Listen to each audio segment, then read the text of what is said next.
Hello everyone, my name is Asyrafchazz and welcome back to yet another One Piece card game video. Currently we are in the OP-04 metagame in Japan. The set just released, but I know OP-03 is right around the corner for the English release, so in this video we're going to be sharing a couple of deck lists that was played in the tournament in Japan, the championship event. It was a 3 vs 3 event where a team of 3 fights another team of 3, and this video we're going to talk about, well, essentially the red problem that Bandai has in the One Piece card game.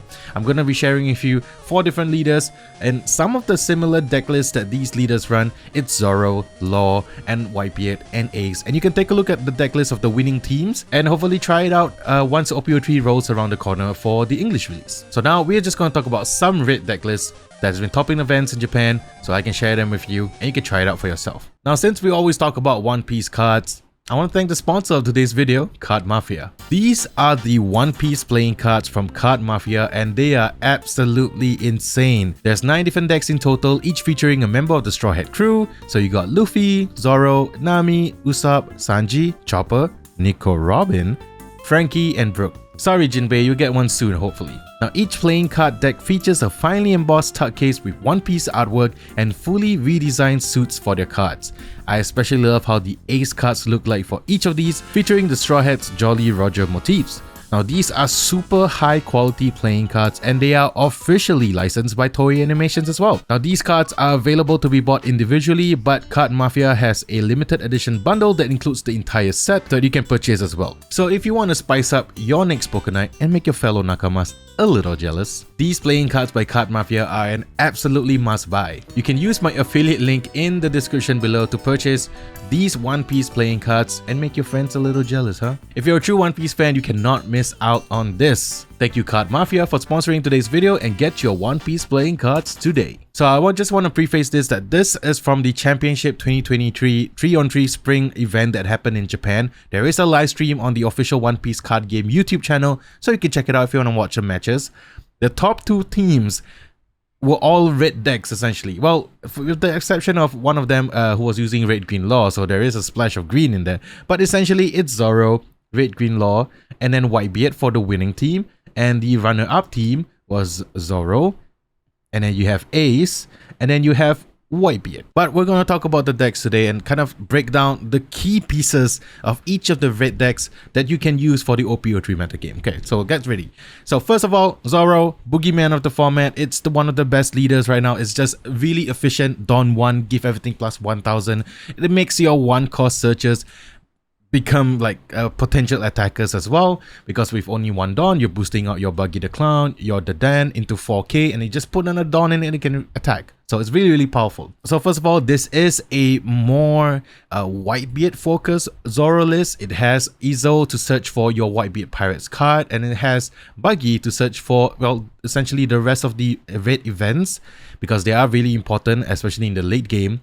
Then you have Curly the Den to search for all your one-cost characters. Well, you have your Otamas, your Makinos, and you know how well they worked in the OP-02 metagame, and they are still here in the OP-03 metagame to search for your Izzo and search for your Buggy. The list runs Zorro because Zorro is just a very efficient attacker. Even right now in the OP-04 metagame, it's still a really efficient attacker. Just 3 cost, 5k rush, easy include.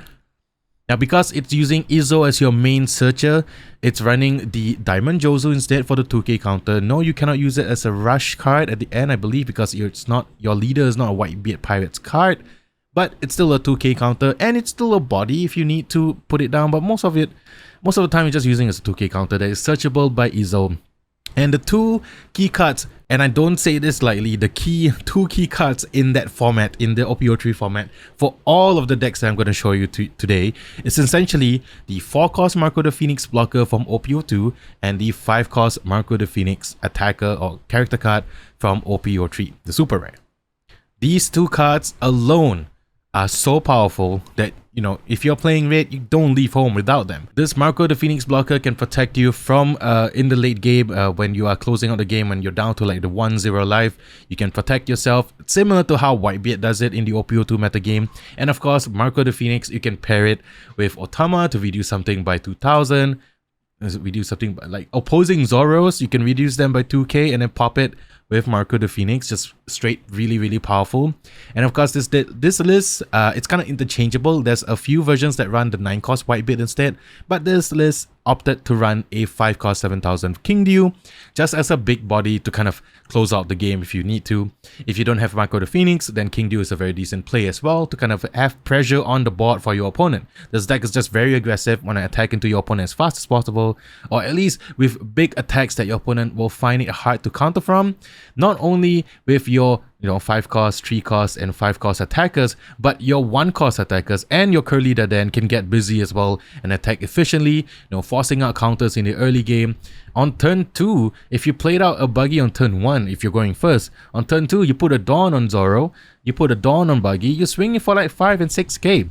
Just like that. You can even play out a Makino, pump your Buggy by an additional 3k power, put a Dawn on Zorro. It's a 7k attacker on turn 2, and you still can attach Dawns to Zorro if you want to like double 7k attack in the early game. You know how difficult it is to defend that hard in the early game? Your opponent's down to 3 life at the start of the game. They start with 4 life. They have to defend aggressively with this deck. So it's very powerful. This deck does run 4 Radical Beam and 4 Guard Point to protect yourself in the late game. And also the event card searcher for the Whitebeard Pirates essentially is doing double duty in this deck. Not only is it a great card to have in your early game if you don't have Buggy or if you don't have Izo in your opening hand, you can search for Whitebeard Pirate cards that way.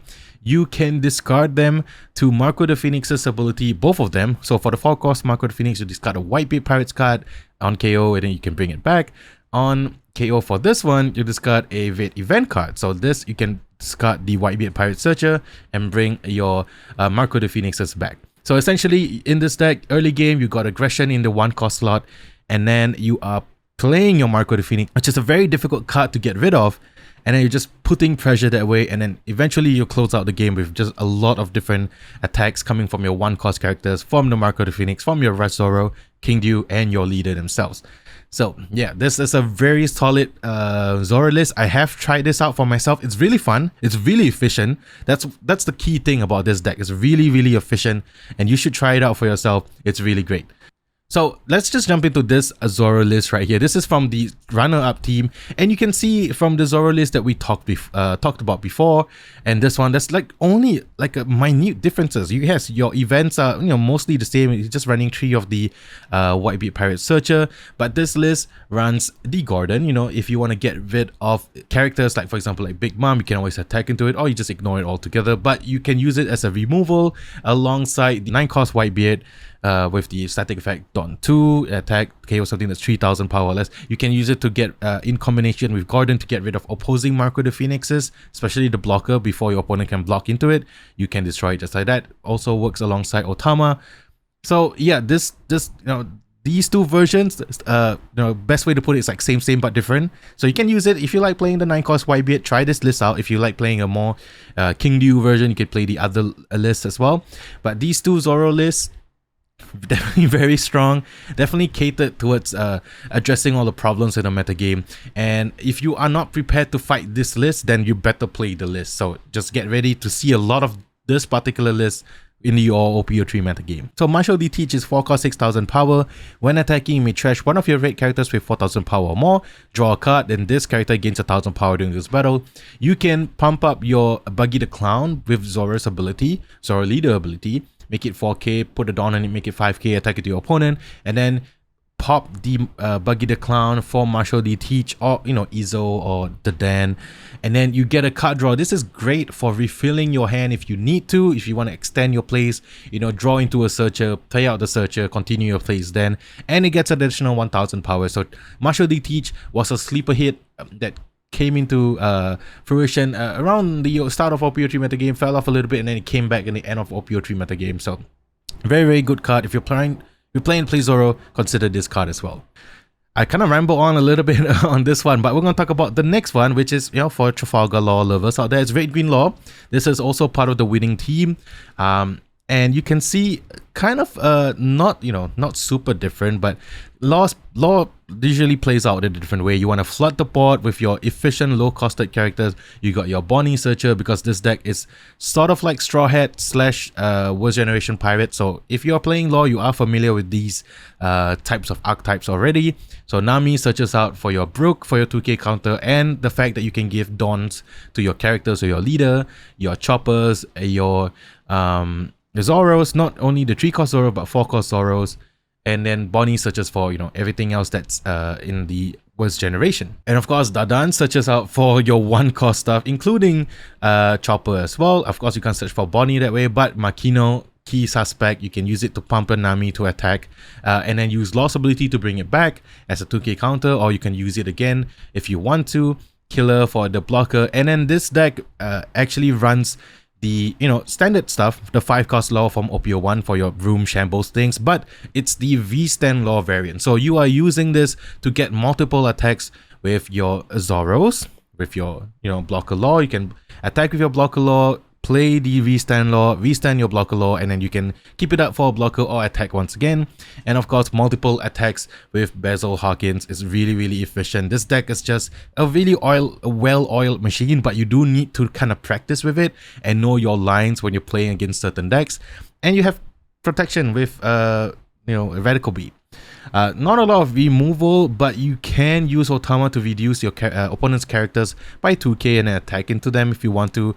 There is Basil Hawkins to do that as well. So there's a lot of lines you can take with Red Green Law, and I'm not going to go in depth on it because there's a lot more like talented people that can kind of explain Red Green Law a little bit better than I can. Yeah, but this is a very good solid starting list for the OP-03, and you can tweak it to your preference. You can add, you know, more killer blockers. If you feel like there's more characters on your opponent's side of the field, you can add a little bit more Basil Hawkins, and so on and so forth. Now, before we go on to the you know, the big bad of Whitebeard, let's talk about Ace. This is on the runner-up team. Ace, you can see the core package is mostly the same. You got Izzo, you have Buggy the Clown for your searches, and, you know, for Ace, you have a little bit more event searches, because, you know, Ace cares about having events. So this one is a little bit more heavy removal, and trying to clear the board and then going in for the kill with either your Marco the Phoenix, your Ace character card, or your leader themselves. And of course, this list does run the 9-cost Whitebeard. You have your standard Radical Beam, because this is just an efficient counter, and your Guard Point. This list runs Crossfire, and if you're unsure what Crossfire does, it just gives, if your leader includes Whitebeard Pirates, you can main or counter, give up to one of your opponent's characters minus 4,000 power during this turn.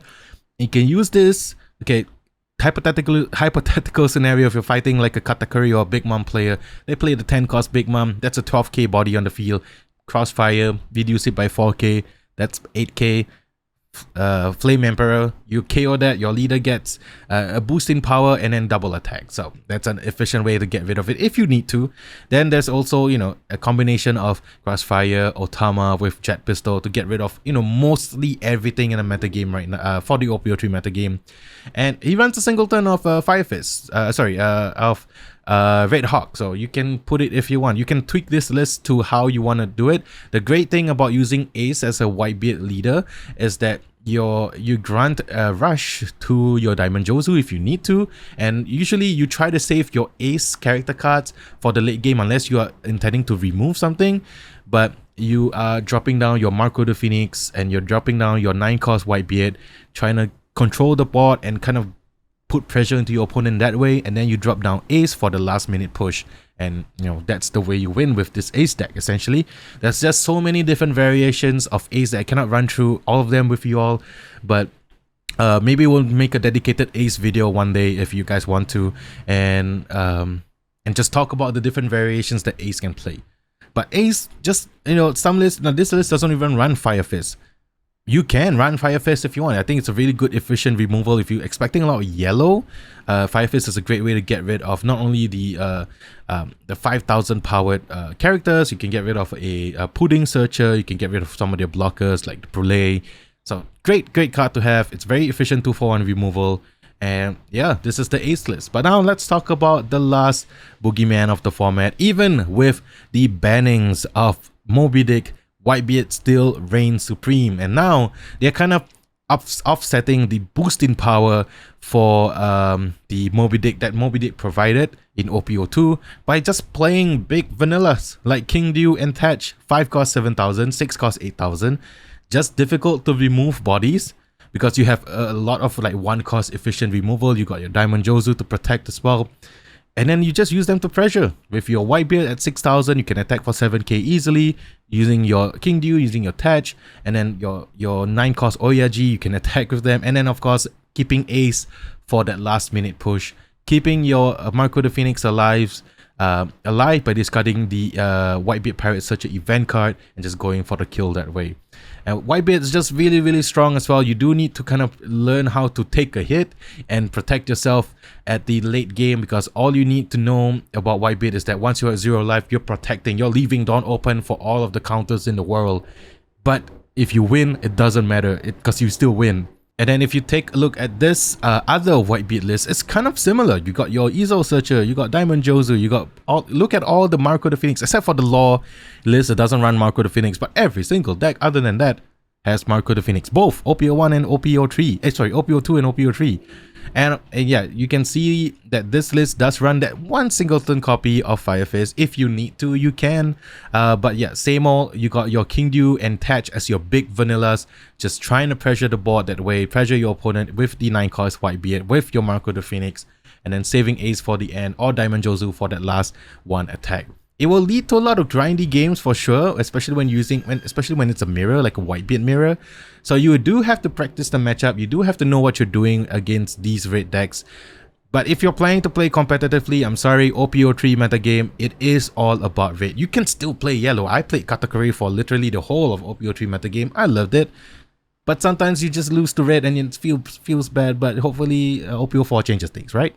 So what do you think about the red list? Are you going to try it out for yourself? Are you going to go against the man and try out other colors in the metagame? But please don't be discouraged by the power of red. I just want to make this video to tell you all that it's okay if red wins once in a while, but there are other decks that can stand a chance against red. Just learn the matchup, be prepared for it, and you'll do fine. I want to thank Card Mafia again for sponsoring the video. Go and get your One Piece playing cards. I cannot rave enough about them. They look really cool. So go check it out at the link in the description below and buy one for yourself. Make your friends jealous. Anyway, that's it for me for today. Thank you so much for watching this video, and I'll see you guys at the next one. Peace.